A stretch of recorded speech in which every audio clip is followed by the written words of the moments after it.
Yahoo Sports Fantasy Football Live is presented by State Farm.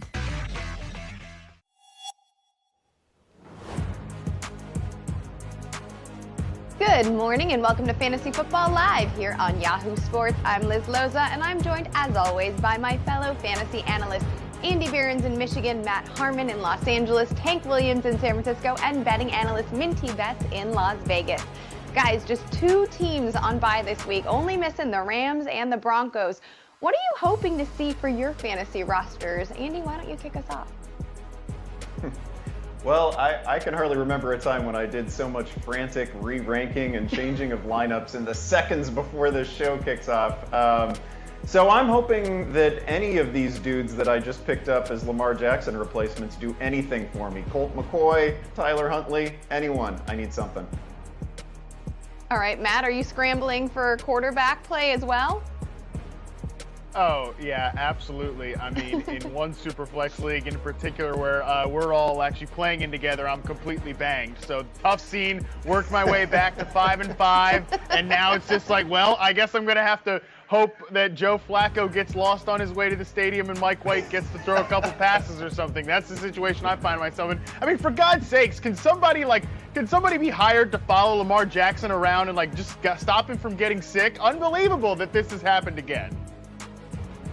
Tank, are you struggling with some of Lamar's immunity issues here as well? Are they hurting you? Nah, not Lamar, but the RB room has just been ravaged. I mean, I'm about the only team that can say that they're 10-0, yet they have to start Matt Breida, Jordan Howard, or somebody that I can't even remember. It's just that bad because Derrick Henry and Aaron Jones have been knocked out over the past few weeks. So I don't know what I'm going to do. I mean, I felt like I was sitting pretty early on, but now, I mean, I've clinched the spot in the playoffs, but I don't know what the hell is going to happen once I get in. I love the secret flex, by the way. Don't worry, I'm still making the playoffs. I know you, Tank. I got you. For me, I'm hoping that Elijah Moore can continue to convert on those deep looks and drag the dustiness under center into production. And I say that not just because I have a lot of exposure to Moore, which I do, but because I am being forced, like Matt, to play Joe Flacco. Actually, I don't. I'm not playing Mike White. I am playing Joe Flacco in Superflex. It feels super dirty, but hey, if we're all in the same boat, how bad can it be? Minty, I'm sure all of the bets that you're seeing are squeaky clean, right? There are 4 early games with point spreads at 3 or less. Which one are you keeping an eye on heading towards kickoff?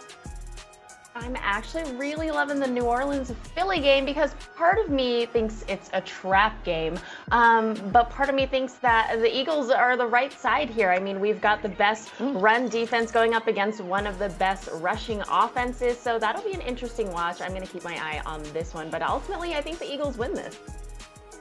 Oh, very interesting. All right, well, don't forget this show is all about you. Send any roster questions to us on Twitter using the AskFFL hashtag or drop one in the chat. We'll try to get to as many as we can on the show. I bet there are quite a few of them. Plus, our own Scott Pianowski is answering questions all morning long right at that Yahoo Fantasy handle on Twitter.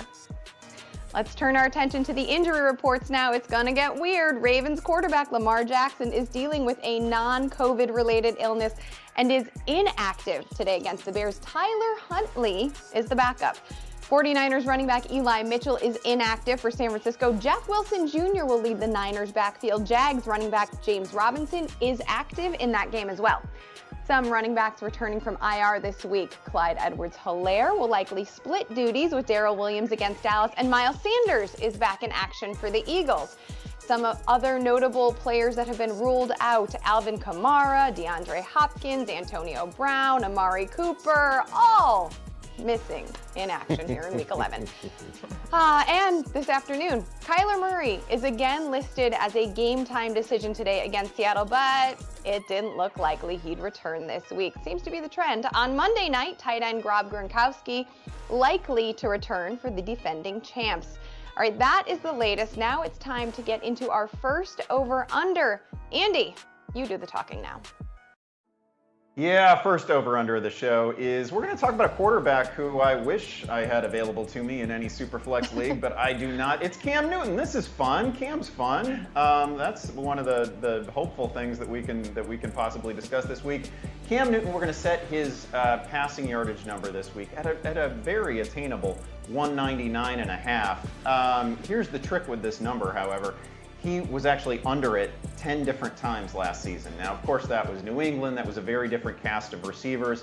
He has a much better supporting cast right now. Obviously, a comfort level in Carolina. Again, I wish I could start Cam in more leagues this week. He gets all those cheap and easy yards with Christian McCaffrey, too. Obviously, he's got Anderson. He's got Moore at his disposal. I think he goes over this total. I know that there's no way Matt Harmon thinks he'll be under.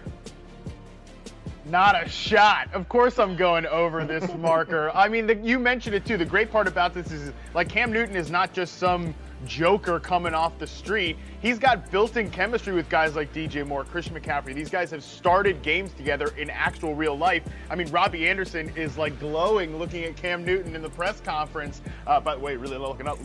Cam is still huge, unbelievable. I mean, yeah, I'm very excited about Cam Newton, and I'm not really buying like Washington's defensive resurgence coming out of the bye last week against Tampa Bay, especially because they've lost Chase Young. That's the Achilles heel of Carolina is their offensive line. I think without those two guys, Montez Sweat and Chase Young, Cam Newton could find the time to get over this number. Liz, can we sweep this thing? Oh my gosh, bring out the broom. Let's go. So I love the points that both of you made. Not only is Cam getting an upgrade in receivers than he had last year in New England. And by the way, he averaged 177 per game passing yards last year. And he was the QB 15 overall, guys. So I don't know. I feel like the narrative is maybe buried him a little bit more than he deserves. And like you said, better weapons this go around. Also, Matt mentioned the two big injuries to Washington's defense with Chase Young and Montez Sweat being out. By the way, both of those players accounted for nearly 30% of the team's total sacks. So I think that Cam will have enough magic available to him today to absolutely clear this line. Excellent. Love it when we sweep it. Obviously, we're going to have more over-unders later in the show. Right now, let's send it to Tank for a little DFS talk. Hey, holla. It's time for our surprisingly great picks presented by State Farm. Now, these are my DFS value plays that fit in any budget, just like State Farm offers surprisingly great rates with coverage that meets your needs. Now, let's dig into these Sunday night matchup between the Steelers and the Chargers. The Steelers are coming off 4 straight wins in a tie. I can't believe we still have ties in football. It's like one of those things where we just stay stuck on stupid these days, where we just fail to make changes that are obviously necessary, not only in football, but in other aspects of this country. But I digress.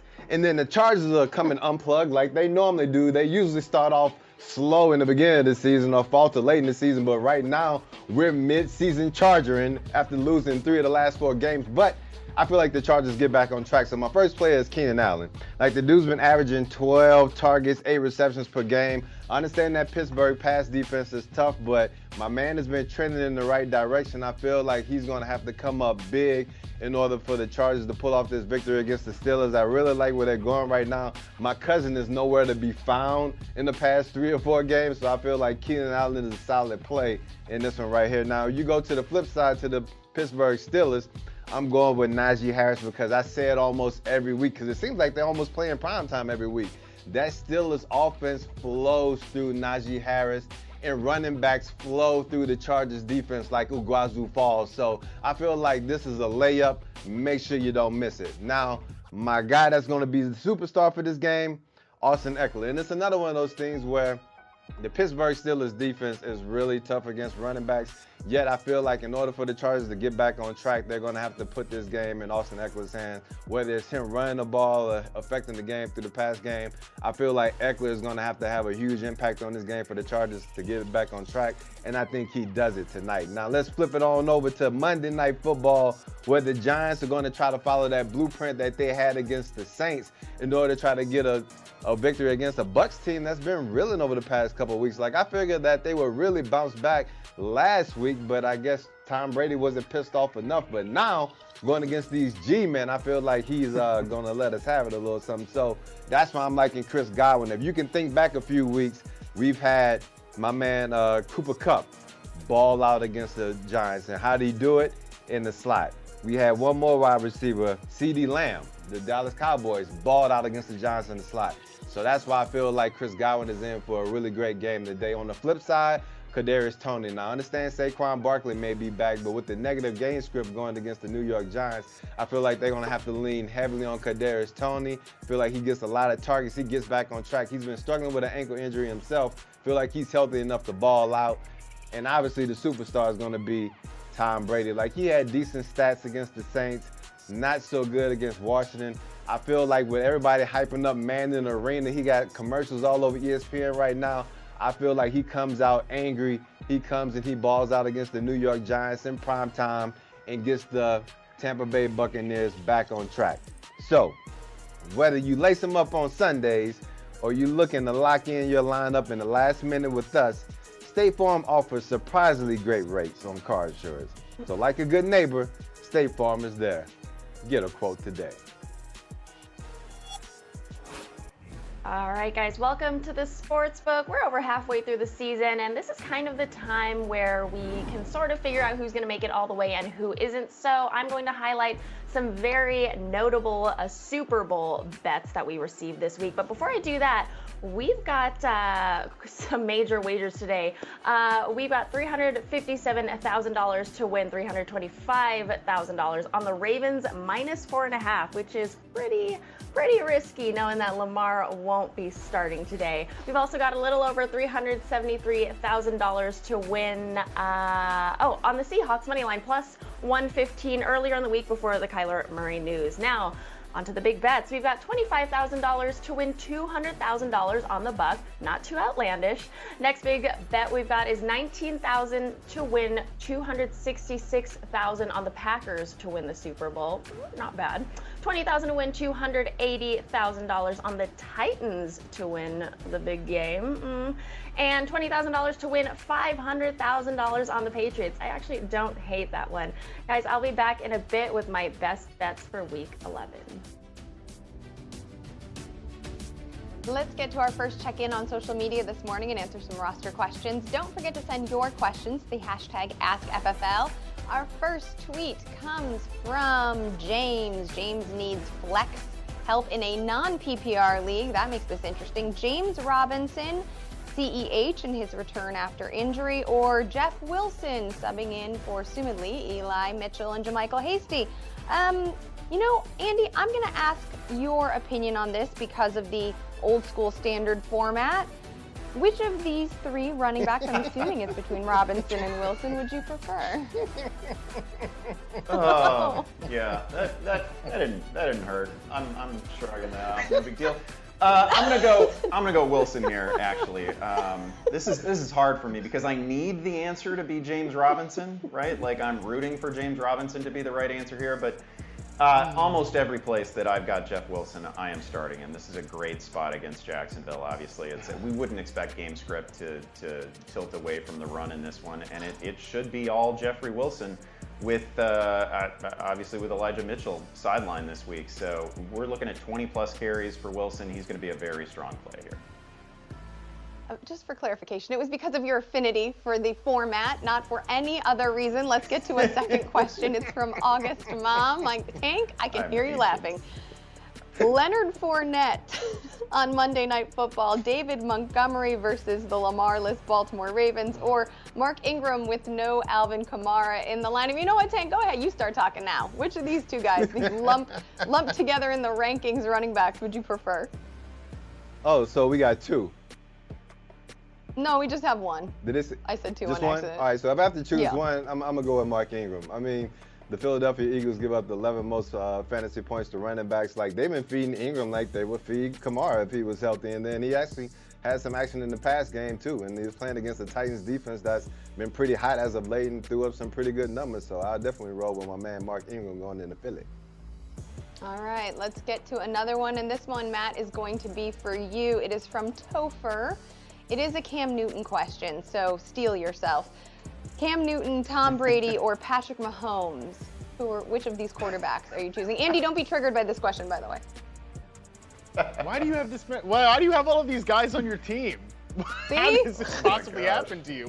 What is going on here? This is too much. This is too many. I mean, I guess I'm ranking Tom Brady number one of this group here. Well, I don't know. I mean, you got a higher scoring game. And why did you put yourself in this position? See, I can't pick between Patrick Mahomes and Tom Brady. I guess I'm just gonna go with Tom Brady, though. I mean, right? Like, it's Tom Brady. It's Monday Night Football. I don't think we're gonna see any like sort of symptoms from what we had last week against Washington. Just play Tom Brady, but fix this situation for yourself. You shouldn't have these three quarterbacks on your roster. How did you draft Tom Brady and Patrick Mahomes? You messed up, I think. Yeah, Topher, how about that? And from Tom Brady to a question from a human named Thomas. Rashad Bateman, no Hollywood Brown, obviously. Tyler Lockett versus Arizona, or Devonta Smith in that matchup against New Orleans. Tank, which of these receivers would you choose?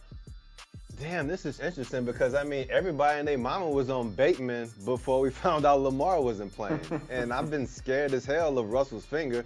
I feel like Tyler Lockett is probably the play, just thinking that maybe Russell has one more week removed from that finger and that he's playing at home, but I don't like it. I mean, I know one thing I don't like is Devonta Smith probably going up against Marshawn Lattimore all day, so that's going to be out. So, yeah, I think it was between Lockett and Bateman. I got to go Lockett.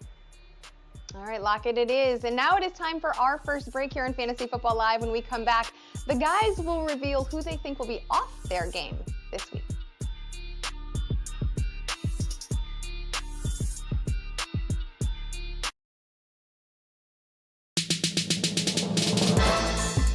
B, I want the real B. I feel like I'm a starter. Everybody feel like I'm a starter. If you don't know me, feel free to judge. People always ask, will Kevin Love go back to Portland? If I was wearing a Portland jersey, I mean, that's special. That's playing at home. Did you talk to LeBron? We never really talked about those battles. We moved forward from that. There's some lines that even ambassadors shouldn't cross. And then there's the load management. How you feel about that, Dr. J?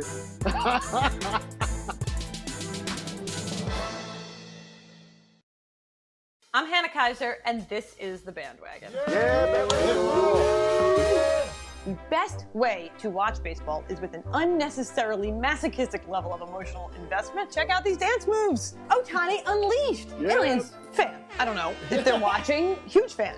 It was a socially distanced first pitch. He looks like a female superhero. This week on Humble Proposal, Jason Benetti, Jeff Passan, Shane Bieber. Every morning I wake up and I look at the standings and I'm like, who's out of the running? Nobody. Only the Pirates. When I'm decorating a space, I'm constantly shopping, even on Yahoo Mail. Oh, it's so perfect. Finding the right piece really brings it all together.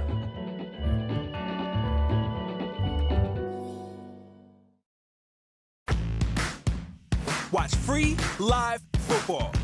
The NFL is on your phone all season long. Watch the NFL live on the Yahoo Sports mobile app.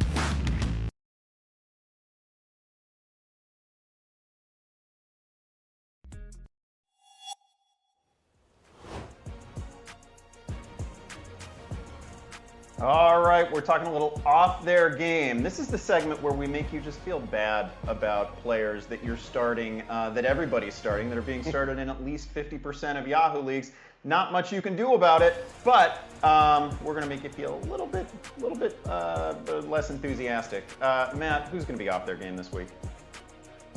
Hey, Andy, at least we've got this segment rolling in the B block now, right? Not right before the show ends, to give some folks so they can at least maybe try to make some moves, you know? Like, there's a little bit of time left for you to do something about it. I don't know what you can do to not play Devonta Smith, but he is my pick this week. Look, and I hate to do it, you know? I mean, he's coming off 2 monster games. We've seen it against the Chargers. We saw it against the Broncos. But this Saints matchup is incredibly tough.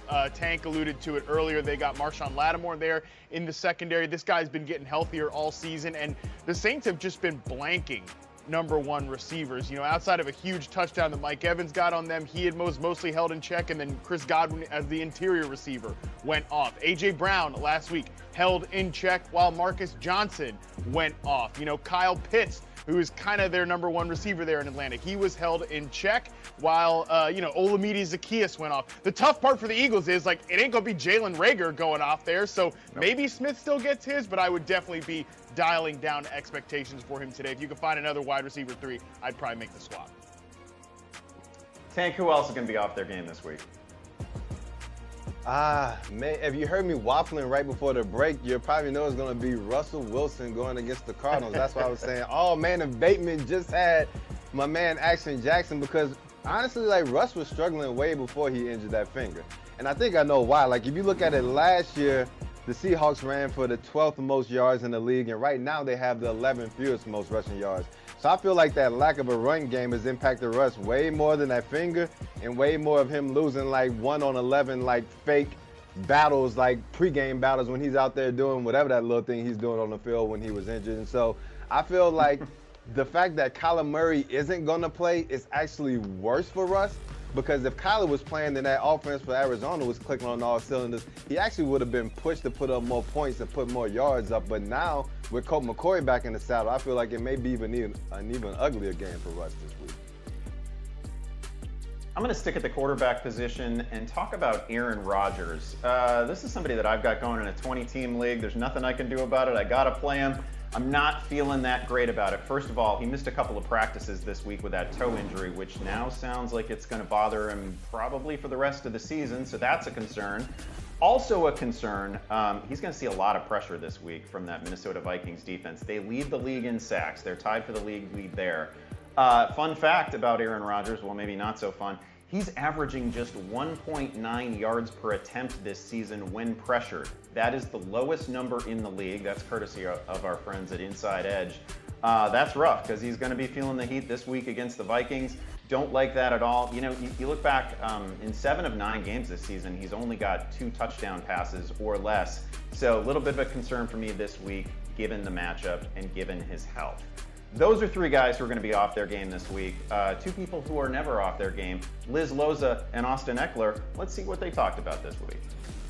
Oh, thank you, Andy.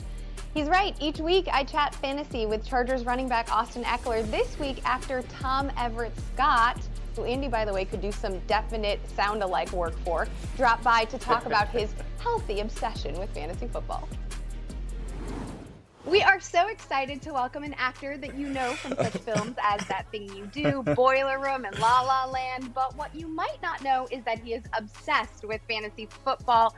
Mr. Tom Everett-Scott, thank you so much for joining us. Thank you for having me. Hi, guys. I always am interested to hear about, just people that are outside the football world that are fans of fantasy football. So glad to have you on. Yeah. Oh, yeah. I love talking about fantasy football. I've been playing since I was in college. Since in college, okay. How'd you get into it? Since college, and which I know it's hard to tell because I look so young, but that was a long time ago.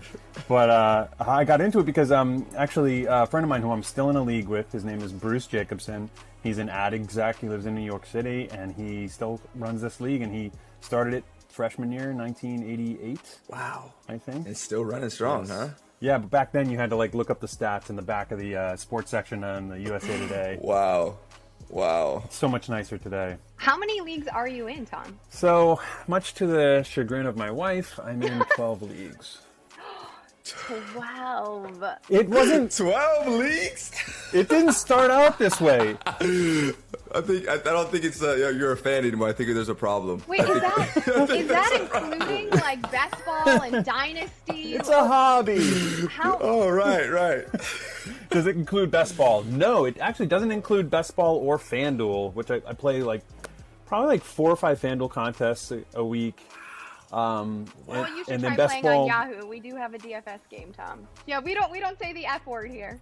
We don't say the F word here? Okay, got it. Okay, so some other DFS site will go unmentioned, but I will start playing Yahoo. Tom, do you have Austin on any of your teams? Any of these 12 teams? None. Wow. None of my... That's why I'm losing, Austin. Yeah, you might be looking for someone to trade. In one of my leagues, I absolutely want to trade for you. I have a bunch of receivers, and I don't have enough running backs. And the guy that has all the running backs has you, and he doesn't have good receivers. So I'm like, I should trade one of my good receivers for Austin Eckler. What kind of package are we looking for? Let's help you out. We got Austin here. There's one problem though: the person that has Austin Eckler on their team, I'm playing against, and I don't think he's going to want to give you up and then face you. Right. So we'll see. But it is my brother-in-law, so maybe I'll be able to work something out. You know, like maybe I can like take his kid to school for a week or There you go. There you go. That's awesome. Thomas Everett Scott, thank you so much for joining us. We loved having you. Thank you, Elizabeth Loza. It was a wonderful experience. Austin, such a pleasure to meet both of you. Yeah, I'm just a huge fan of both of yours, and so this was a great honor for me. Yeah, thanks for jumping on, and good luck the rest of the day. I know you're going to be scrambling, getting all your lineups ready for this next week. Yeah, I'm like already behind, guys. Thanks. We greatly appreciate it, man. I hope you have a great rest of your day. You too. Take care, guys.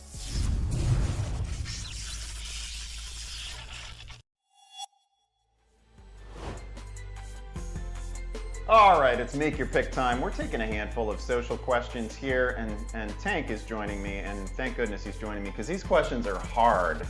Everybody, I'm just looking at them. Everybody here needs multiple starts.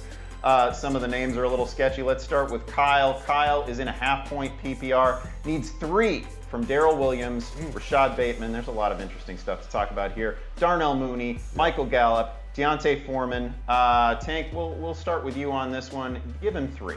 You would. Thanks, old man. They don't get better. They don't get easier. I mean, all right, so the format was half-point PPR. I mean, I think Michael Gallup for me is a layup with Amari Cooper out and looking at that potential game script. I like Darrell Williams, too, even though it's a tough matchup for the running back as far as, like, running the ball, but I like how the Chiefs have been using him in the pass game, and I just love that game script, so I want as many players in that one as possible. I loved Bateman before Lamar was out, and now I'm kind of cool on him. Deontay Foreman is interesting because that should be a smash spot for Tennessee, but I really like the PPR effect of Mooney with A-Rob. A-Rob is out, right? Yep. Yeah, well, with A-Rob out, then I got to go Mooney, too. So give me Gallup, Mooney, and Williams. Yeah, I agree with you on this. I would have given a really enthusiastic take to Rashad Bateman, but the Lamar Jackson situation just kneecaps that. So can't do it. Can't play Bateman here. Foreman would be interesting to me in certain circumstances, obviously, because of the matchup with Houston, but he has just not played well. Okay, let's move on to our next question here. It is PD. PD is asking, need help filling an RB2 and a flex between Michael Pittman, Miles Sanders coming back from IR, Dearness Johnson, and Deontay Foreman. Okay, well here's the perfect opportunity for me to say that I would go ahead and play Deontay Foreman. Now, the problem here is that Foreman has not actually forced a missed tackle yet. So far, this is 2 games now, he has been tackled by the first man on the scene every time. However, it's Houston, they're gonna feed him. I probably got to go Foreman here in that RB spot because Sanders is coming back from IR and facing a matchup with New Orleans. New Orleans is as good as it gets against the run, so that's a tough spot. And then come on, this has got to be Michael Pittman. Even in a difficult matchup against Buffalo, we know that he's tied to a quarterback who's going to feed him. Do you agree with those calls? Yeah, I mean, I can see how you would want to get away from Pittman if you had other options just because it's going to be a really tough matchup against Buffalo. Yet at the same time, I feel like Buffalo's kind of rounded back into shape. And, I mean, the matchup is lovely for Josh Allen, so I look for him to put up a lot of points, which means that Carson Wentz and that Colts offense is going to have to chase, which should be in line with Pittman, at least getting some targets and maybe stumbling into the end zone. Okay, let's grab another one here. This one is from Island Knucklehead. Oh, great. They need 2 flex spots filled from Miles Sanders, once again, Darnell Mooney, Brandon, well, he should not be. Are we naming him this week? Hey, we just call that cat. He is a man with no name. Moving forward, he is the man with no name, just like Game of Thrones. Nameless Niners receiver, Tony Pollard and Dalton Schultz. Okay, we need 2 flex spots from that group. I got to assume that you're going to go Darnell Mooney here. Who else do you like from this bunch? Yeah, got to go Mooney. I mean, like you said, tough matchup for Miles Sanders. Pollard, he's been making use of his time, that little timeshare he has with Zeke, but honestly, I really like the matchup that tight ends have against Kansas City, and with my man Amari Cooper being out, I'm going to have to roll with Stanford. I mean, Cal beat our head in college, so I feel like the Stanford guys that are in the pros have to make up for it on Sunday, so I'm thinking that Dalton Schultz probably shows out today. Yeah, I think it's definitely one of the Cowboys. I would probably lean Pollard here, but I don't think you can go wrong either way. I love that we've got Harmon rattled by not picking Ayuk right as we head into fantasy face-off. So let's send it to Liz and Matt for a little face-off action. Yeah, just going to ignore that discussion entirely and focus on the show like a professional here. Liz, let's help the people out sort of kind of by going head-to-head here. If you're really in trouble at running back, let's debate some guys at 8. Look, if you got to play these two, you're probably in a bit of trouble. But I've got D'Ernest Johnson, despite Nick Chubb being back. You've got Jordan Howard. Why don't you tell me why you like the Eagles back here? I mean, to say I like Jordan Howard is a bit interesting of a word. I liked it a lot more before I knew Miles Sanders was going to be part of the mix and before Kenneth Gainwell was officially inactive. Still, Howard has managed double-digit touches for 3 straight weeks. He's averaging 14 carries per week. More impressive than that, he's recorded 17 red zone carries since week 8. Again, Miles Sanders is going to be part of this mix, but let's assume that he is being eased in. And even though game script works very well for D'Ernest Johnson, or at least that's what we're believing against Detroit, I mean, I might feel a little bit burnt still by one Samaje Perine. So I'm going to lean towards more guaranteed touches with Howard than the assumption of those with Johnson. Well, I am definitely believing that D'Ernest Johnson will be in the right game script against Tim Boyle, who had like a leaning towards the interception side of his touchdown to interception ratio in college. I think it's like 12 to 26 or something absurd like that. So tough scene for Tim Boyle as a Detroit Lions starter. I think that is going to keep the game script right here for Cleveland to establish the run, even with Nick Chubb back. I still think Johnson could get you like 10 to 12 touches, something like that, in a positive game script against the Lions defense that allows the 4th most rushing yards and is 29th in run defense DVOA. So if you're desperate, I wouldn't just immediately throw Johnson to the bench just because Nick Chubb is back. But we did ask the people what they believe here, and they slightly sided with D'Ernest Johnson here. So that probably means you're correct, Liz, because these 2,000 people, what do they know? I mean, what do they know? Who knows? This is absurd. I mean, Jordan Howard could easily just plunge Johnson in. Too. All right. Well, there we go. So Liz is on the right side of history with all of us, I guess. Who knows? That means Jordan Howard guaranteed vultured 1-yard touchdown. Lock it in. All right, let's move to the wide receiver position. We've got 2 New York Giants here going up against each other, which is just terrific. That's always great to see. Liz, you like the more exciting prospects of Kadarius Toney here. Well, it is exciting to see because they're finally healthy, but even healthy, the highest number of targets we've seen out of Kenny Gallaudet all season has been 6, and that was in week 1. So we know the deal with Gallaudet at this point, right? Or at least I hope we do. Not a lot of volume, but the targets are higher value, if you will. Meanwhile, there's no Sterling Shepard, so that should open things up for Toney, who is explosive, who will take over the slot. There's a lot of points available in this matchup, and so I do think that if volume continues to be king and we bake in Toney's explosiveness, he should be the better option.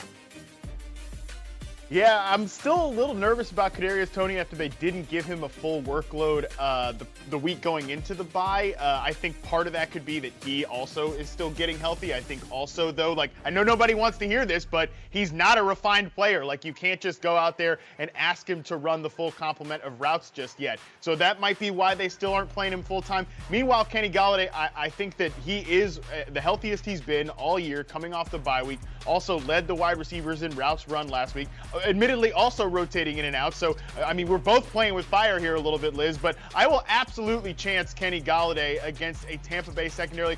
Who is playing cornerback for the Bucs right now? You know, this was already a banged-up position all year. They signed like Richard Sherman to be the solution. That guy gets hurt. So, I mean, it's a tough scene right now. All of these Giants could actually be the right answer this week now that they're all starting to get healthy and Daniel Jones playing a little bit better. But let's see what the people had to say about the Giants. They, by far, 69.4% went with Kadarius Toney, which makes sense. Kenny Gallaudet is basically on everybody's burn list after basically doing nothing all year, and Toney still has the shine of the hot new thing on him. So I understand here. You're probably, like I said, you're probably going to be right either way, because these Bucs cornerbacks, like, what are we doing here at that position? But it is time for us to take a break here on Fantasy Football Live. When we come back, we're going to be doing some player prop action heading into Week 11, so don't go anywhere. You could.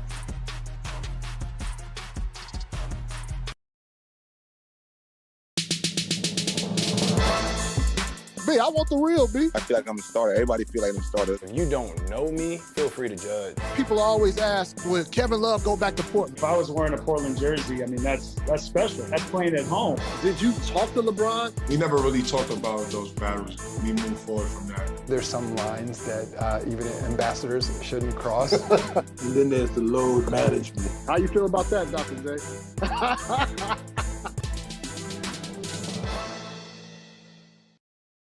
I'm Hannah Kaiser, and this is The Bandwagon. The best way to watch baseball is with an unnecessarily masochistic level of emotional investment. Check out these dance moves. Ohtani unleashed. Aliens, fan. I don't know if they're watching. Huge fan. It was a socially distanced first pitch. He looks like a female superhero. This week on Humble Proposal, Jason Benetti, Jeff Passan, Shane Bieber. Every morning I wake up and I look at the standings and I'm like, who's out of the running? Nobody. Only the Pirates. When I'm decorating a space, I'm constantly shopping, even on Yahoo Mail. Oh, it's so perfect. Finding the right piece really brings it all together.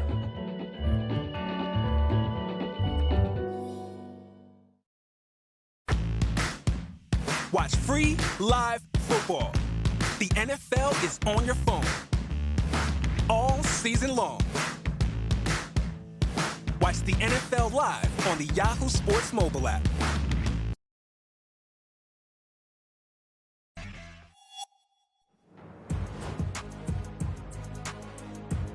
And we're back here on Fantasy Football Live. Andy, Tank, and I have been keeping an eye on what's trending.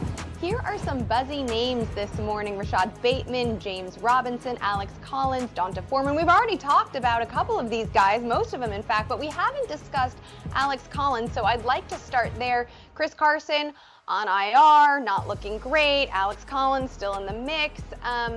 Facing an Arizona squad that's a little bit worse versus the run than they are versus the pass, but still pretty solid.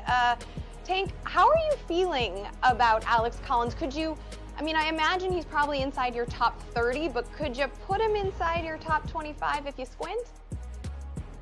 Hell no. Like, man, this dude is throwing up like 4 or 5 points like the past 3 games. Like, when they used to do those little river dancing pieces on Alex Collins, like, it was cool when he was scoring touchdowns and, like, breaking big runs, but, like, that ain't that dude anymore, so I don't want to see that stuff. Like, stop tiptoeing on the hardwood, stop tiptoeing through the hole, and score some damn touchdowns for us. So, like, how do I feel about Alex Collins? I mean, I think you can tell by the inflection in my voice how I feel about old boy, and if he don't get his act together, it's probably going to be Rashad Penny in there real quick, like.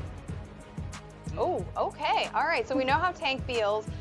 Andy, would you prefer to start Donta Foreman, for example, over Alex Collins? Yeah, I would. I'm kind of with Tank on Collins. You know, Collins is basically settled in as somebody who's going to give you 12 carries for 44 yards, and they're not going to throw to him. They talked up Rashad Penny this week, of all things, which is a little odd, because they didn't play him last time out. So Collins not particularly exciting to me. Foreman isn't that exciting going forward, I don't think. But against Houston, run defense that ranks number 31 in the league, that gives up 130 plus rushing yards per week, yeah, I think Foreman can make a little bit of noise. Revenge game. All right, let's also go ahead. Yeah. In this game. All right. I just said revenge game. Let's talk. Yep. Let's finish up with Rashad Bateman. I know, Tank, you mentioned earlier in the show, right, that everybody was on him because there was no Hollywood Brown, but now we got Tyler Huntley throwing him the ball. Are you still comfortable using him as a flex option because of the matchup and just because of the talent we've seen, or now is he falling outside of maybe even your top 35? I mean, I think as a flex, because, I mean, we've seen a little bit of Tyler Huntley, and I feel like he's looked okay. And another thing is that the Chicago Bears are really tough against tight ends. So, I mean, I think that their approach is going to be to stop the run and to try to limit Mark Andrews as much as possible and try to make the quarterback beat him outside, which means that they're going to probably try to funnel a lot of balls outside to Bateman. So if you're playing in a league where it's a half-point PPR or PPR league, I mean, I feel like he could still be serviceable. And then if Huntley comes out and balls out, then, I mean, you have yourself a solid play because the matchup is there. Yeah, and the Bears have not prepared for Tyler Huntley all week, so there might be a moment before they adjust where Bateman can get a couple of looks and convert. So I'm with you. I like him as a flex as well. All right, it's time to get back into the sports book now, though. Minty and Matt are checking in on some player props over there. Guys, what are you finding?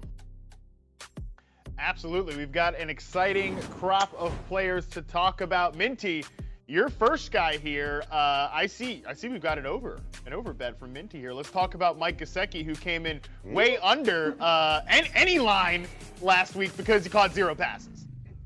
Yes. Mike Gaseki is the guy we're talking about. I have an over 4.5 receptions here. He's had 4 or less receptions, as you said, in his last 3 games. But this Jets defense allowing the second most passing yards per game and allowing some of the most points per game. So I'm going to take a chance with the over here and just channel my inner Matt Harmon. Well, listen, I love that. Betting against the Jets, also smart. They rank 32nd in both dropback and rushing EPA allowed since week 7, so pretty brutal. Actually, though, I will be sticking in that same realm here. A.J. Dillon, give me the over on 113.5 total yards from this guy. I'm obsessed with A.J. Dillon. Okay, I mean, this is so great. This is why I drafted him a ton in rounds like 9, 10, even round 8, a couple spots in August, because I really believe in the player. I also believe in this guy, you know, just carrying the load late in the season for the Green Bay Packers. And his matchup this week against the Minnesota Vikings is extremely enticing. I mentioned the Jets were 32nd in rushing EPA allowed since week 7. Number 31 is the Minnesota Vikings. So I think A.J. Dillon gets saddled up with a ton of work. I love getting the total yards here because we've seen Dillon be an explosive pass-catching threat. I mean, he's like almost a top 5 running back, I think, in fantasy this week, Minty. Okay, I don't hate that. I mean, like you said, he's gotten a lot of production later this season, but man, going up against a division rival in the Vikings who are like hit or miss this season is super risky. I'm on the fence about that one. But my next prop is going to be Greg Zuerlein under 7.5 kicking points. Now, I'm expecting this to be a high-scoring game, but from many of the points that Greg the Leg earns to come from PATs. KC has one of the weakest red zone defenses, so they'll let through quite a few scores and not limit Dallas to just field goals. So I like the over here, or the under here, sorry. An under and a kicking bet, Minty. That is right on brand for you. I'm going to stick with the brand as well and pull up a rando here. Nico Collins, give me the over on 27.5 receiving yards at minus 110. It's like, who's Nico Collins? He's actually an interesting rookie for the Houston Texans. Wide receiver, was a 3rd-round pick that they traded up for. This guy is big, 6'4", 210, 215 pounds, was a season high 70% of the snaps last week.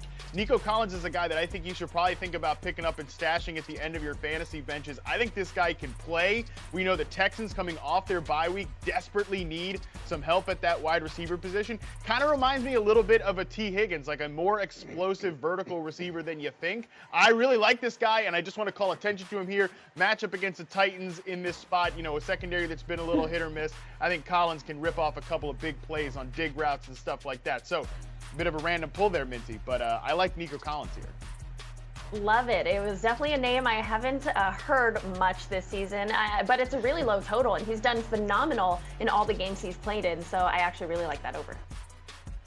Let's go, Nico Collins, Hive. Let's stand up. All right. Later on today, I will be back with Ariel Epstein on her debut of Yahoo Sportsbook Live. Pretty exciting for all of us here. She also likes a good prop bet herself, so we are definitely going to be yakking about that a ton right here, 2:30 p.m. Eastern Time, 11:30 a.m. Pacific on Yahoo Sports. Send in your questions on social media. We'll be talking about a whole lot, and we hope to see you later.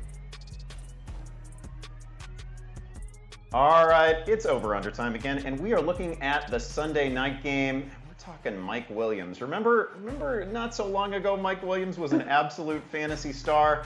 Not so much lately. The number here, 9.9 fantasy points. Like, that was a good half for Mike Williams in September and October. But I got to take the under in this matchup against Pittsburgh. Number one, Pittsburgh, the number 9 pass defense in the league. So bit of a daunting matchup here. And then you look at what Williams has done lately, and it's just not that much at all. Over his last 4 games, he's averaging only 5 targets per week.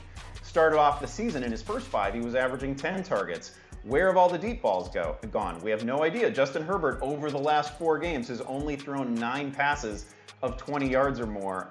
These are worrisome numbers for me. Maybe it's that knee issue that Williams was dealing with about a month ago. I have no idea, but I can't take an over on this player right now. Matt, do you agree? I hate it, but I'm with you. I'm with you on the under on this one. I mean, Justin Herbert ranks 29th in air yards per pass attempt. What are we doing here putting Justin Herbert in like the Drew Brees 2020 offense? It's enough with this offense. Give me a break here, Joe Lombardi. It's time to wake up, okay? But I would love to see that change, but I'm not going to bet on it going into a matchup against the Steelers defense, even if they're missing some guys here. This offense needs to show it to me, and I think Mike Williams, too, needs to show it as well before we can start being optimistic again. Tank, do we have another sweep? Rev, like, I want to buy the dip on my cousin so damn bad, but Minty won't let me do it. So I'm going to sweep this under into the void where Chargers playoff games lie, where Chargers fans are, and where his fantasy production has been since week 5. Because this dude has thrown up, what, 3.7 points, 2.9 points, 6.8 points in the past 3 weeks. Like, I guess you can say that at least things are trending up. But unless that glass is half full with some whiskey, I can't do it until my boy proves it to me. Come on, cuzzo. Oh, you hate to see a sweep on an under. That's painful. We're going to have another over-under coming up later in the show, but right now let's send it to Liz for some sleeper talk. Thanks, Andy. Let's indeed get to some sleepers who could do damage for fantasy managers in Week 11. You know, Kyle Shanahan, I was thinking, must love himself some Scarlet Envy, because every week we're all nodding our heads saying, yes, it is you. You are the drama and the villain. This week, Shanahan started with Eli Mitchell likely to play through a broken finger. Okay. Now the rookie is out. Guessed it. Along with JaMychal Hasty, could Trey Sermon. By the way, am I allowed to say his name, or do I have to whisper that too? Will he finally be forgiven? Maybe. But I think Jeff Wilson is going to be the guy. He's been on the active roster for the 49ers since 2018, and he's used to stepping in and stepping up. In 2020, he recorded 8 goal line carries over 12 games. His odds of logging a few more are favorable. In Week 11, the 49ers are 6.5-point favorites and facing a Jaguars defense that's allowed the 4th most rushing scores to opposing running backs. So you can consider Wilson a low-end RB2 for today. Let's talk about Cole Kmet next. He is coming off his best game of the season, and I think he builds on it today versus the Ravens, especially with Allen Robinson's absence opening up a few more opportunities. Kmet has seen no fewer than 6 looks for 3 consecutive games, and he's run an average of 22.6 routes per game over that time. He's also drawn 4 red zone targets over his last 2 contests. I think he scores today. Baltimore is giving up the 3rd most fantasy points to opposing tight ends and has allowed 6 scores to the position. So give me 5 for 58 and a tub. I know that the people are listening. In fact, let's turn our attention back to them and see what's cooking in the chat. Matt, how many Cole Kmet questions you getting? Got to run that through my algorithm, Liz. Haven't quite seen any of those yet, but I'm sure they're out there. What I have seen, yeah, they're coming in. They're coming in. Oh, now that you like Cole Kmet or Mark Andrews, maybe that'll get in there. All right, Alex P on YouTube, Andy asks us with a lot of sick emojis. Looks like a pill and a Band-Aid and one of them stethoscope things, which makes sense for this week, right? Half-point PPR needs 1 wide receiver and 1 flex here. The twist is return yards count. You got Marquez Callaway, Deontay Harris, Michael Gallup, Jamison Crowder, Jamal Williams. Where are we going here? Oh, can't start Jamal Williams in his return. I'm definitely going to go Michael Gallup. I feel most confident in him. No Amari Cooper this week, obviously, and it's a shootout matchup. And I guess, did I hear Jamison Crowder? Oh, what am I thinking? I don't want to start Jamison Crowder, do I? Yeah, come on. I think I'm going to go Marquez Callaway. It's tough with the Saints receivers, but again, I want at least one share of that receiving core going up against the Philadelphia defense. I agree with you. I'm a little tired of these Michael Gallup questions. Andy, am I crazy? I feel like Michael Gallup is like a top 20 lock wide receiver this week with no Amari Cooper.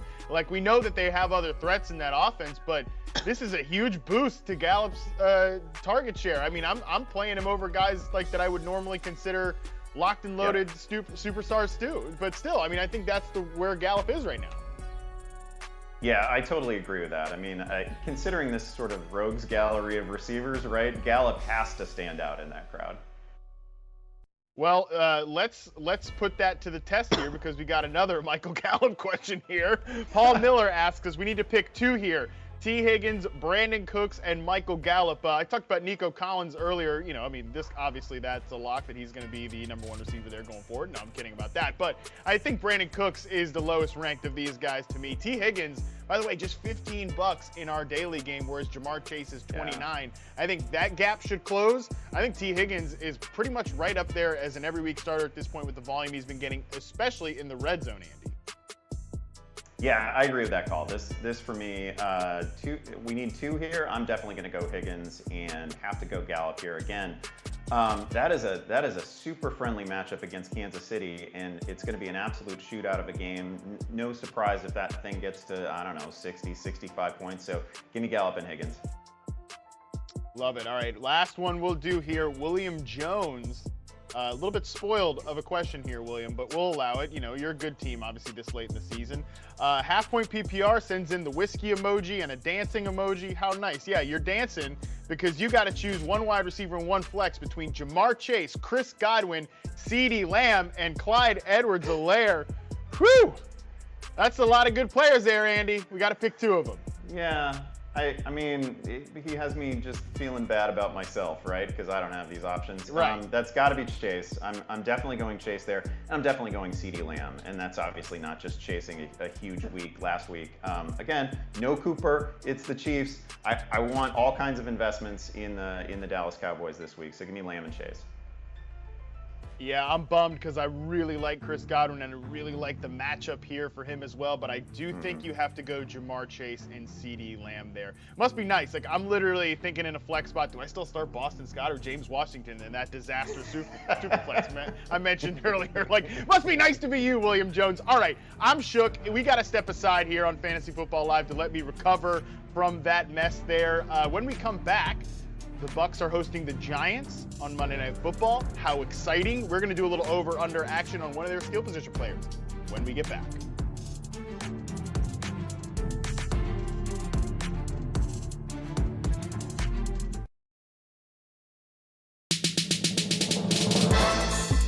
B, I want the real B. I feel like I'm a starter. Everybody feel like I'm a starter. If you don't know me, feel free to judge. People always ask, will Kevin Love go back to Portland? If I was wearing a Portland jersey, I mean, that's special. That's playing at home. Did you talk to LeBron? We never really talked about those battles. We moved forward from that. There's some lines that even ambassadors shouldn't cross. And then there's the load management. How you feel about that, Dr. J?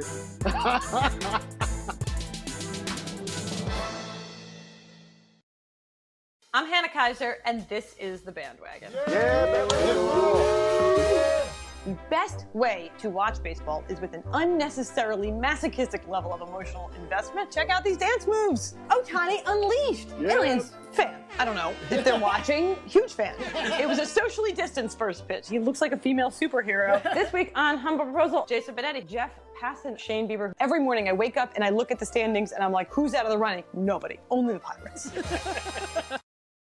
When I'm decorating a space, I'm constantly shopping, even on Yahoo Mail. Oh, it's so perfect. Finding the right piece really brings it all together.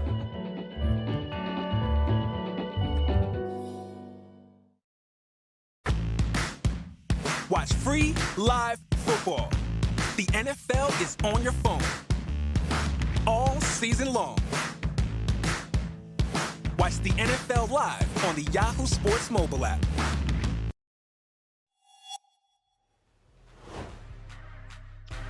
All right, as promised, our final over-under on the show is about Leonard Fournette, the RB1 for the Tampa Bay Buccaneers going against the New York Giants on Monday Night Football. We're going to set the line here at 99.5 total yards, and oh, baby, give me the over. Leonard Fournette was one of my only good draft picks this year, and like this Bucs backfield has completely narrowed down to just Fournette. You know, they're not playing Ronald Jones. Gio Bernard doesn't even get like the dump-offs in catch-up mode. That was Leonard Fournette last week. So he's the clear-cut pass-catching back. He's the clear-cut early down banger. I think the Bucs rebound in a solid moment here against the New York Giants and win this game. And I think that's mostly going to be just a ton of opportunities for Leonard Fournette. The guy has played very well so far this year. But Minty, I know that there's no way you agree with me on this one. Yeah, I have to find a way to make the under make some sort of sense. Now, I know New York's defense is allowing some of the most total yards per game, but Bucs offense averaging the fewest rushing yards per game, and this over-under for Leonard Fournette's total yards, I know it's total yards, but he hasn't exceeded this in 3 games straight, so yeah, I gotta take the under here. Minty, the writers of this show really got to do a little more here. It's so predictable. Me over, you under. I mean, this is like, come on. Who's writing this show? Anyways, yeah, that's enough Liz of us. Always the tiebreaker. Liz, be the tiebreaker. I'm going to take the over. I'm absolutely. Yes. Yeah, I'm gonna take the over. Last week, Matt, on the Yahoo Fantasy Football Forecast podcast, you made the point, which was an excellent one, that if you looked at last week's 9 targets, you'd have assumed it was a Gio Bernard game, but it wasn't. It was in fact Fournette, and the matchup is great. Not only is Fournette number 5 or top 5 in total targets drawn and routes run among running backs, but the matchup, like I said, is awesome because the Giants are allowing the 6th most receiving yards to opposing running backs and the 4th most fantasy points overall to opposing running backs. So it doesn't matter. He's going to get it through the air. He's going to get it through the ground. The Bucs are 10.5-point favorites, so I have to believe that he can clear this line. Yep. When Tom Coughlin and the boys drafted Leonard Fournette 4th overall down there in Jacksonville, they did it knowing he was a dual threat back that was going to catch passes.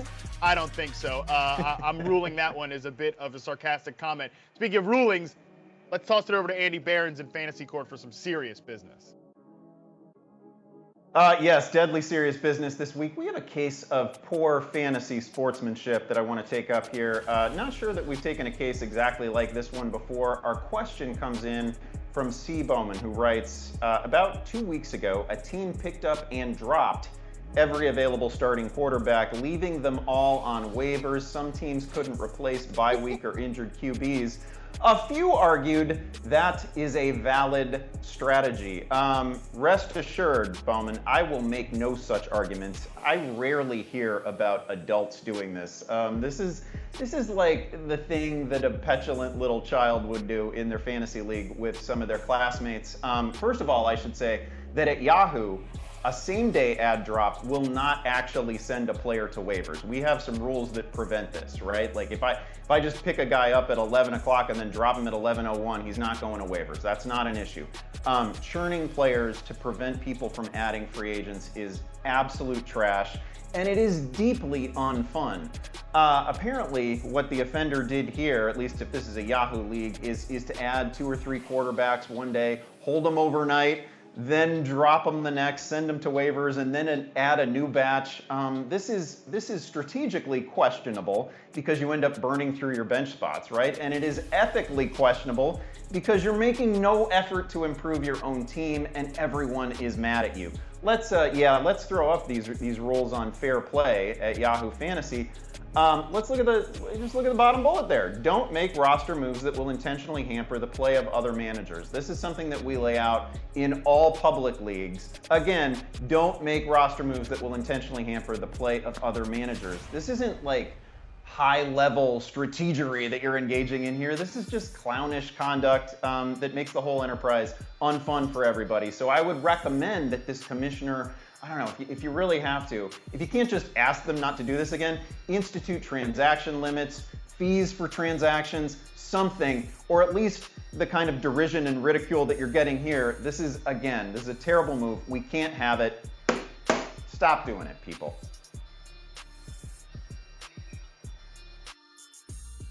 Yeah, what it do, baby? It's your boy T-Money coming with my week 11 Ballers on the Budget. Now, we're going to start off with my man Joe Burrow. He's usually so thorough, but my man has dropped 2 L's in a row, but I feel like this week is the bounce back. They're going against the Las Vegas Raiders, excuse me for that. They give up the 13th most fantasy points to QBs. He has one of the most explosive wide receivers in the game. Really great matchup, and I feel like he has the motivation. He has the talent. He has a price tag that's under $30 for almost all other quarterbacks who have thrown for like the 4th most passing touchdowns in the league, or like way up in the 30s. He's at 28. So I feel like Joe Burrow is a steal this week. Now coming in at running back, first off, I already talked about it. I lost my man Aaron Jones, so part a little looking for my boy, but A.J. Dillon, Harmon loves him. I love him too. The dude is only $20. He's going to soak up all that volume that's gone from Aaron Jones, and you saw that he can even be effective in the pass game as well, where he rumbled off a long pass play on the screen play. So the Vikings give up the 11 most points to fantasy running backs. This matchup isn't as good as last week against Seattle, but it's still magically delicious. Make sure you put my boy AJ in your lineup. Moving to wide receiver, we're going with Elijah Moore, $17 going against the Dolphins. The Dolphins give up the 3rd most points to fantasy wide receivers. And I feel like this dude has been trending well. He's been balling. He's been getting a lot of targets. He had that really good blow-up game against the Colts. Like, the only thing that can mess this up is Joe Flacco. Joe, don't do it, dog. All right, now at tight end, we're going with C.J. Uzomah at $17. Like, this dude is always boom or bust. I feel like this week we get the boom. Like, the Las Vegas Raiders give up the 2nd most fantasy points to tight ends. He's had a couple off games, so I feel like this is one where he's going to explode. And especially like if you compare him up with Joe Burrow, who also has a nice matchup, I feel like this is a match made in Sin City. So I really love the way that that's pairing off. So remember, the T is for the money.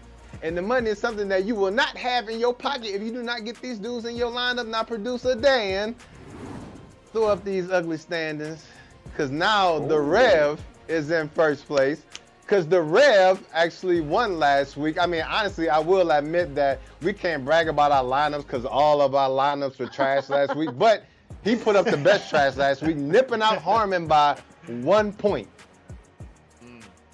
But yet and still, we're all still pretty close. I'm starting to design this year's championship t-shirt, Tank. You'll get one, don't worry. Oh, there's my motivation. There it is.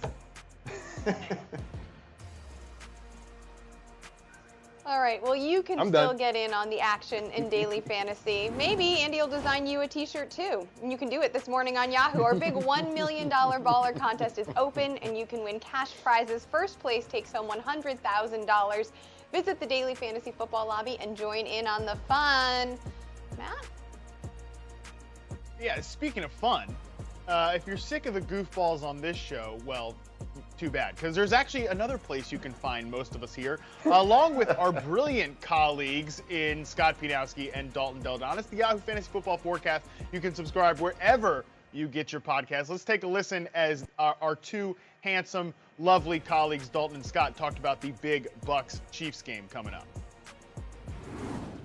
So let's get to the fun game. Dallas back in business. They did everything they wanted in Week 10 and just beat the living snot out of the Falcons. And then we finally saw the Chiefs. It's been a while, but they flexed their muscles against the Raiders, whatever that means. Now they meet in Kansas City. You know, Kansas City right now is in the pilot's chair in the AFC West, and Michael Gallup's back in Dallas. CeeDee Lamb looking uncoverable. He's getting a lot of slot work, about 70% last week. So I'm thinking you get a score 30+ to win this game. I think it should be a fantasy bonanza. You seen it the same way? Oh, yeah, over-under up to 56 points. This is the DFS. Obviously, it'll be popular, but the DFS matchup of the week. Lamb, man, you said it there. The move from Gallup, who's also clearly an option as well. He dropped a slant last week that would have added about 40 yards to his stats, would have looked much better in his return, long-awaited return from injury. But Lamb moving to the slot is just simply unfair, and he's going to dominate in a lot of matchups moving forward. And, yeah, you could argue Dak, the #1 QB if it's not Mahomes, and it looks like CEH may be rested one more week, where I think they might even have a bye. So Darrell Williams is a strong start. Tyreek Hill or Devontae Adams is the #1 fantasy wideout this week. One thing I will note is my guy McCall Hardman, who I endlessly will say, oh, $10, why not? He actually was finally benched last week. He only ran like a handful of routes, so maybe not so much Hardman, but yeah, everyone else, go ahead and fire up in DFS this week in this matchup. Is it time to fire up a Dak Prescott MVP ticket? The last I checked, I think you could still get 7 or 8 to 1 on that. Oh yeah, with all the other candidates having plenty of warts. Yeah, there's absolutely no favorite now. And Dak is Dak's been flat out awesome, other than the one game he was returning from an injury. I mean, what doesn't Dallas have, right? They have 2 good running backs. They have a plus offensive line. And now that the receivers are all healthy, they have 3 receivers who do different things, who threaten different parts of the field. Look, it's 17-game season. Everybody's going to have weeks where they don't have it. I don't know what happened against Denver, but they've been about as consistent as any offense in football. They're one of my first rewatches every Monday when I pop in the tapes. I think Dallas is everything. And Kellen Moore is a hot offensive coordinator. He'll probably be gone at the end of the year unless Jerry Jones makes him an offer he can't refuse. I think it's a great time to get some Dak Prescott shares with a lot of other quarterbacks struggling, and we know it's a narrative award. Dallas could be the #1 seed in the NFC. That's perfectly in play. It's a weak division. I think all arrows are pointing to Dak Prescott right now. Totally. Kellen Moore factor is huge. He's been super sharp on 4th down calls. They've been going aggressively on that. I love Dak for an MVP here. If you told me the Cowboys are your clear favorites to win the Super Bowl this year, I would have no argument. Randy Gregory missed last week. No problem. Their defense still applied pressure. I mean, Amari Cooper hasn't even gotten going. I mean, this team at home can put up points in bunches. Yeah, how about them Cowboys? They're very, very dangerous moving forward.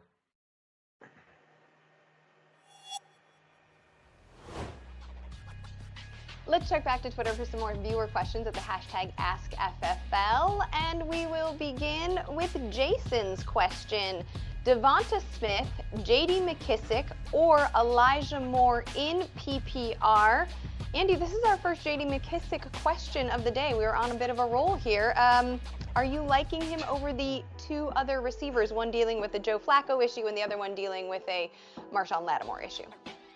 Yeah, we got a lot of sadness here. I get the argument for Elijah Moore, I really do. I just don't think I could tie myself to Joe Flacco in this one. I think I might actually go McKissic by default here. And listen, I have Devonta Smith all over the place, and it's been a really great experience actually. And he's got a great end of season schedule. But this week with Lattimore on deck, I would love to have any sort of pivot, and I think McKissic can be that guy this week. We saw Antonio Gibson just a week ago look a little bit like his old self, found the end zone, but I think McKissic is still going to see plenty of targets in this one. So the best bet of anyone in this question, I think, to catch 5 or 6 balls is probably still McKissic. Well, that is perfect since McKissic is averaging over 5 targets per game. All right, let's move to another one. This question is from Brian. Brian asks whether he should start Gronk in his return from injury, Dawson Knox, or Brandon Cooks. And this is a flex question, half-point PPR. Matt Harmon, are you taking one of these tight ends, or would you prefer the receiver? Yeah, I think I'd probably just roll with the volume here with Brandon Cooks. Theoretically, of course, it's theoretical volume if the Texans can actually move the ball. But I like this game to be pretty interesting for fantasy, this Texans-Titans matchup. We'll see if Tyrod can, maybe not just puke all over his shoes like he did the week before the bye there against the Dolphins when he was a very popular streamer. But I'd love to play Gronk. I mean, when he's back, I think he is, even as a flex play, I think he's a locked-in touchdown chase every week. But because he's Monday night, I don't want to tell you to play him, and then you throw him out there and he has a little, it's a back. Liz, ain't nobody used to have a bad back. You got a bad back, you got a bad back. He tweaks that thing in pregame, he's not playing, you're in trouble there. Very, very good points. Yes, double-digit targets for Brandon Cooks in Week 9. And that's the perfect segue to a question for Minty about double-digit spreads this week. Mark wants to know, which is your favorite double-digit spread for Week 11? I tend to not bet double-digit spreads, but my favorite would be the Monday night game between the Bucks and the Giants. I don't want to be this person, but I don't want to spoil it, but this pick will be coming up in just a few moments for the best bet segment. So stay tuned, Mark. All right, stay tuned. Tank, I think you are perfect to answer this next question. It's a quarterback question from Dennis, actually. Who would you prefer to start? Russell Wilson, obviously, you've been talking about his finger. Carson Wentz at Buffalo, tough matchup. Or Derek Carr versus Cincinnati? I mean, yeah, this is pretty damn easy for me. I mean, because I already been talking about Russell Wilson. I've been fading him damn near since the season started. Carson Wentz has a really tough matchup going against Buffalo. I understand that negative game script may help him out, but I ain't leaning into that. Like Derek Carr, Joe Burrow, this has the potential to have like a shootout in Vegas. I mean, both of these teams are coming off a couple losses. Both of them have explosive pieces. Like, obviously, we know the Raiders can't blow the top off like they used to be able to with Ruggs, but they added Deshaun Jackson to the mix. If he figures out the right way to run, I think he can end up lifting off the top and open up some things for the Raiders underneath. So I really like how that potential game flow could be. So give me that fast car in Vegas. All right, vroom, vroom. We have to take another break here on Fantasy Football Live, but are you tired of finishing in the middle of the pack? Gross, right? Start winning with Yahoo Fantasy Plus and get the edge you need to dominate your league. Get access to exclusive tools like Research Assistant, Trade Hub, expert rankings, and more. You can start your free 7-day trial today.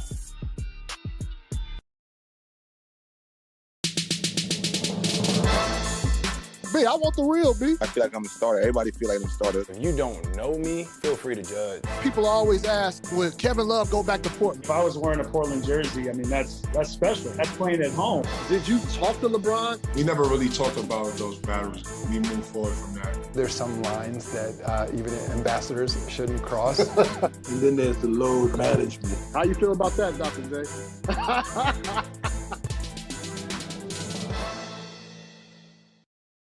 I'm Hannah Kaiser, and this is The Bandwagon. The best way to watch baseball is with an unnecessarily masochistic level of emotional investment. Check out these dance moves. Ohtani unleashed. Aliens, fan. I don't know if they're watching. Huge fan. It was a socially distanced first pitch. He looks like a female superhero. This week on Humble Proposal, Jason Benetti, Jeff Passan, Shane Bieber. Every morning I wake up and I look at the standings and I'm like, who's out of the running? Nobody. Only the Pirates. When I'm decorating a space, I'm constantly shopping, even on Yahoo Mail. Oh, it's so perfect. Finding the right piece really brings it all together.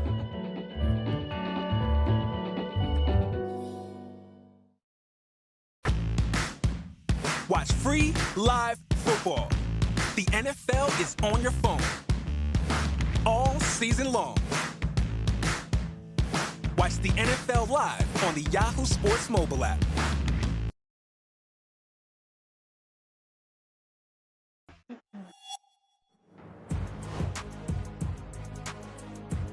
And we're back here on Fantasy Football Live. 9 games kicking off at the top of the hour. Let's recap the top actives and inactives this morning. Ravens quarterback Lamar Jackson is dealing with a non-COVID related illness and is inactive today against the Bears. Tyler Huntley is the backup. 49ers running back Eli Mitchell is inactive for San Francisco. Jeff Wilson Jr. will lead the Niners backfield. Jags running back James Robinson is active in that game as well. Some running backs returning from IR this week. Clyde Edwards-Helaire will likely split the duties with Darrell Williams against Dallas, and Miles Sanders is back in action for the Eagles. All right, Minty, it is time for you and me to debate your best bets for this week. Let's start with a game that's close to home for you. Yes, we've got the Bengals taking on the Raiders in Las Vegas. And you know I got to go with my Cincinnati Bengals. Bengals are coming off a week of rest. Yes.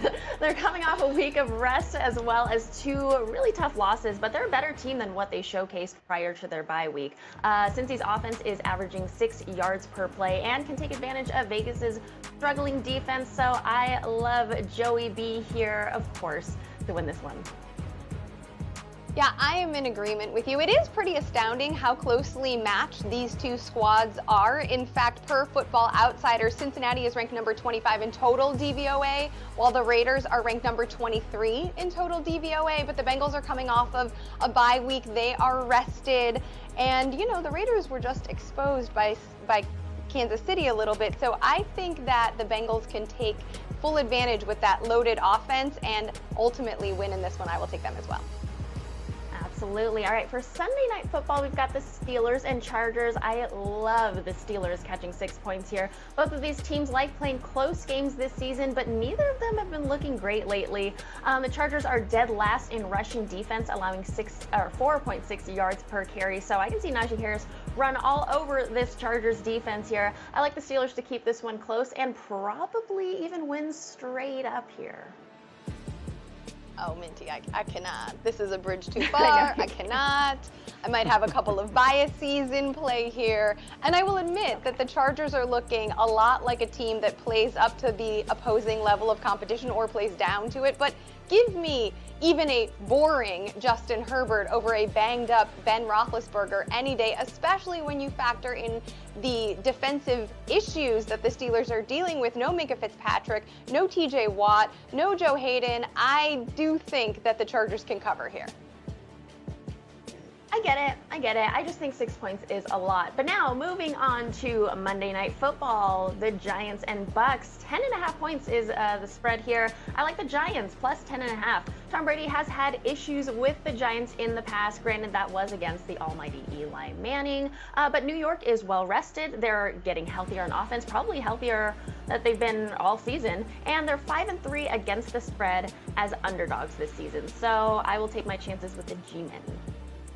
Yeah, we're finally seeing them kind of healthy. This is a first for the Giants all season, and this spread is very big, as you were mentioning. Plus, it's not just the 5 cornerbacks that Matt mentioned earlier that the Bucks will be without. They're also going to be without Vita Vea, and now we have Saquon Barkley perhaps feeling a little bit more vintage for the first time since that game against Atlanta, right? So I think that given the spread, the Giants should be able to cover. I'm not sure they win, but they're not losing by more than 10. Yeah, I hope they don't lose by more than 10, but it'd be nice to see an upset here. Sure. There's still some time to adjust those lineups, so let's get to our fantasy freebies. Matt, what are you working with here? This is so nice for the people who had a real long night and are just tuning into the show. We're not giving you that last-minute anxiety with the duds that are going to be of this week. We're talking about some players who are under 25% started that can help you out, that can give you a surprisingly big week. Andy, why don't you jump off here? I'm pretty interested in Adam Troutman this week, only because he gets that Philadelphia defense. And so far on the season, tight ends against Philadelphia, that's really been money. The Eagles have allowed the most receptions, 75, the most receiving yards, 733, and the most receiving touchdowns, 8, to opposing tight ends. And this is a multi-year thing, too. This isn't just 2021. This is last year. This is the year before. Troutman, last 3 games, he's seen at least 6 targets in each. Now, granted, they're Trevor Siemian targets. They're not perfect targets, but I think against this defense, that can be enough. He's got a really good shot at finding the end zone here. He's $10 in our daily game. In that cursed Superflex league that I've mentioned a few times, Andy, I have to play Adam Troutman as my starting tight end. So for God's sakes, I hope you are right. Now, Tank, I know this next pick you're about to make is actually correct. Yeah, actually, I got to toot my own horn. I had this cat in before we learned about the Amari Cooper news, and that's Michael Gallup. I felt like he was a really good play just because of the game script alone. Even if Amari Cooper was playing, I feel like there was going to be more than enough balls going around because this is going to be a shootout. Yet now we have Amari Cooper out, and so I feel like Michael Gallup, even if CeeDee Lamb is in the slot, he's going to be a guy that gets targeted a lot on the edge along with Dalton Schultz. So I really like the potential game script for him this week. And I look at it like this. I feel like the Cowboys may try to follow that Chargers approach. And if they do, Herbert threw for 4 tubs in that game. My cousin Mike, when he was balling, had 7 for 122 and 2 tubs.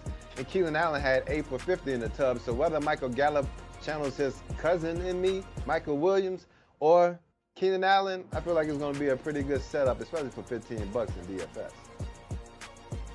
Love Gallup this week. Love Gallup every week. What a good player. Can't wait till he's the Lions' #1 receiver next year. Anyways, let's stay in the present here. I like Darnell Mooney as a guy who I think is almost a must-play at flex at this point. I know that sounds very strange, but Allen Robinson obviously going to miss this game. The Bears coming off their bye week. Justin Fields looked the best he's looked by far all season against the Steelers the week before that bye. Let's get the rookie even more gassed up here at this point. Mooney is the guy who's getting more air yards so far this year. The volume has been there for him. Like, he has that chemistry with Justin Fields. That's been a talking point all season. And the Ravens have issues in their secondary right now. Anthony Everett, Jimmy Smith, these guys aren't healthy. And even before that, the Ravens were allowing a ton of explosive plays. They ranked bottom 5 in rushing explosive plays allowed and passing explosive plays allowed. This defense lives and dies by the blitz. They've been doing a lot more dying than living lately, and I think Darnell Mooney should be living in your flex. That was great work by me. You know who does great work every single week, though, is the people who we discussed this week in the Fantasy Football Survival Kit. They sent in some of their worst trades. Buckle up, people, because there were some absolute disasters in this one. It's week 11. That means the trade deadlines for most fantasy leagues, they're fast approaching. So we thought this would be a good time to ask you people, the people, my people, what's the worst trade you've seen go down in your league so far this year?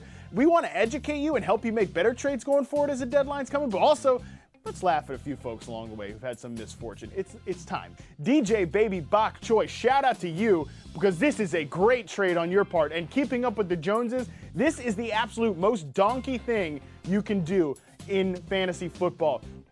Joe Burrow, no shade to Joe Burrow, but he's a total replaceable guy, okay? These back-end QB1s who don't combine the rushing and passing upside of a guy like Kyler Murray or Josh Allen or Patrick Mahomes or Lamar Jackson, they can be replaced. You can find some goofball off the waiver wire to give you Joe Burrow production. You sure as hell don't take a superstar like Stephon Diggs and miss me with this whole like, he has to have great ceiling games or anything like that. You knew those were coming. Those just came last week. You don't trade a wide receiver 1 for a replacement level quarterback. Like I said, this is the most donkey thing you can do in fantasy football. My God, please try to be better. It can't possibly get any worse than that. Oh wait, looks like I was wrong. In what universe were you trading DK Metcalf? And I don't even care about the draft pick thing. Let's stick on the player part of it. I don't care about that. What universe are you trading DK Metcalf, a proven alpha wide receiver 1 in the Seattle Seahawks offense, for Laviska Shenault? I mean, are you related to Laviska Shenault? Were you just a big fan of his in college? Are you just trying to die on Bad Take Hill here? I mean, in what part of the season did it look like Laviska Shenault was going to be a thing? Look, I think Laviska Shenault could be a great power slot receiver, but the dumb Urban Meyer coaching staff doesn't care about Laviska Shenault. They've got that guy running outside wide receiver routes at X receiver. It ain't never going to happen as long as Laviska Shenault is playing that role. So this was a horrible trade. I think this has to be the worst one we're going to get. There's no way it can get worse than that. Wait. Right? Oh, God. Jose, my buddy, my pal, I am so sorry that this happened to you, but I know you think you were doing something slick here when you decided in preseason to take Michael Pittman and ship him off for Trey Sermon. I mean, but this is a nightmare, though. Michael Pittman, he's turned out to be a league winner at ADP. Meanwhile, Trey Sermon doesn't even play. I mean, this had to hurt bad. Like, it doesn't matter. And Kyle Shanahan will literally play anybody over Trey Sermon. Eli Mitchell? Of course. Jeff Wilson? Why the hell not? JaMychal Hasty? Absolutely. Hey, how about even Kyle Juszczyk? Of course. You know what? Kyle Shanahan would literally play a dummy like this, with no legs, one arm. This guy could play 49ers running back ahead of Trey Sermon. That's how bad things have gotten. So don't feel like a dummy for the trade, okay? Even if a dummy is probably a better fantasy player than Trey Sermon.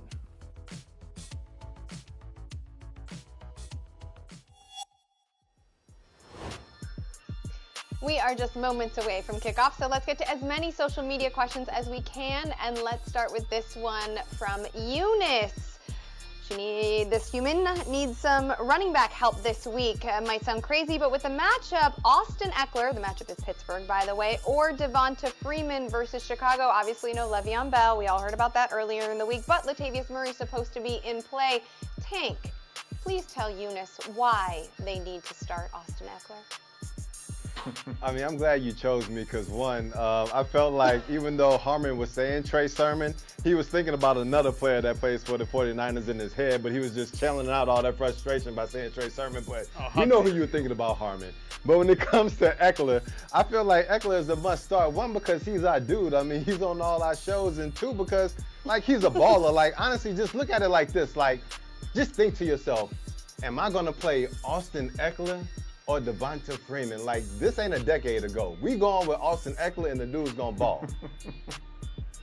100%. Let's go to another question. It's from Lorenzo. Zoe has a question at the tight end spot. Half-point PPR. TJ Hawkinson or Evan Ingram. Ooh, our man was certainly triggered by Hawkinson's bagel last week. I'm sure Tim Boyle's not helping things. But Andy, would you turn away from the Hawkeye, even given all of that?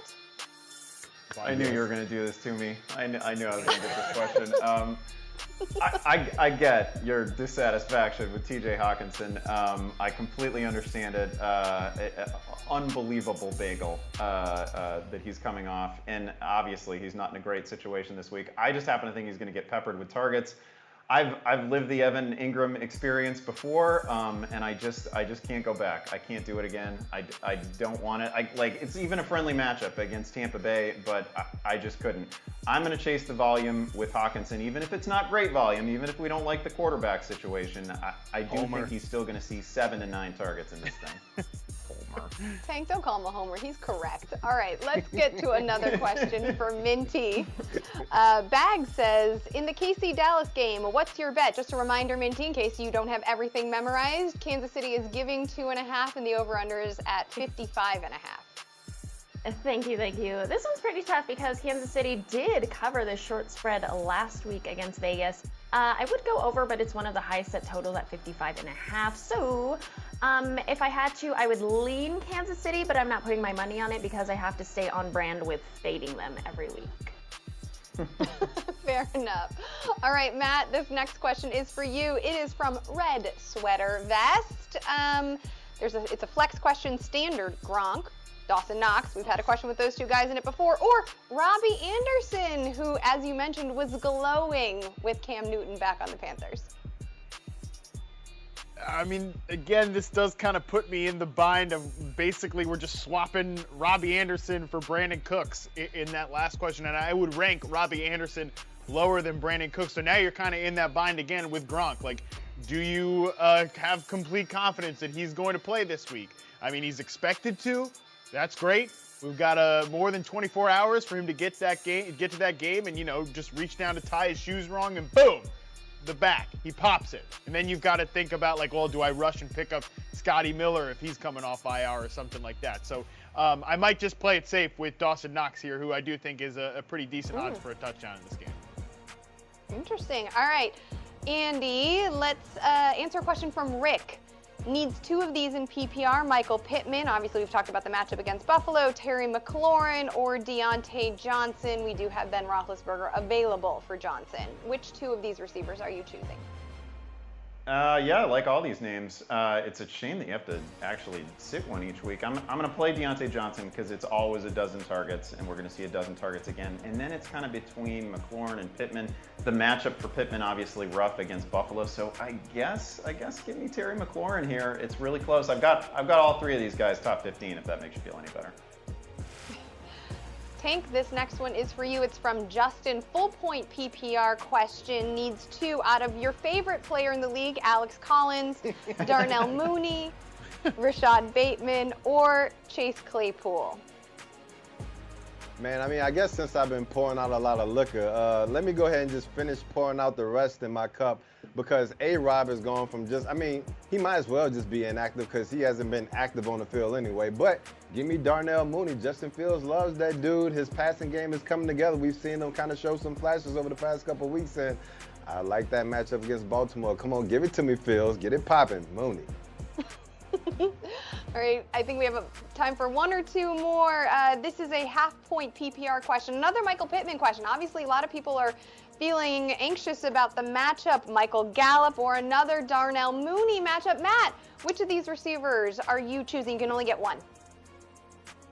Yeah, I mean, listen, I love Michael Pittman. You know, he's one of my guys, and it's a tough matchup, though. I don't know if I trust Carson Wentz going against this Buffalo defense. Buffalo is like the one needle-moving pass defense that even as players are trailing them, I still don't know if you can chase that upside in the wide receiver room. So give me Michael Gallup, who I think is a similar talent, who I think is a very explosive downfield guy in a higher scoring game against a much weaker secondary there in Kansas City.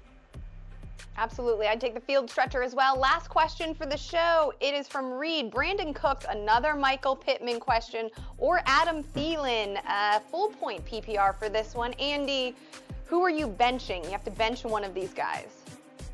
I'd probably bench Adam Thielen here, actually facing a Green Bay defense that's been awfully good against the pass and has just shut some really good quarterbacks down over their last 3 games. So I'm gonna send Thielen to the bench here.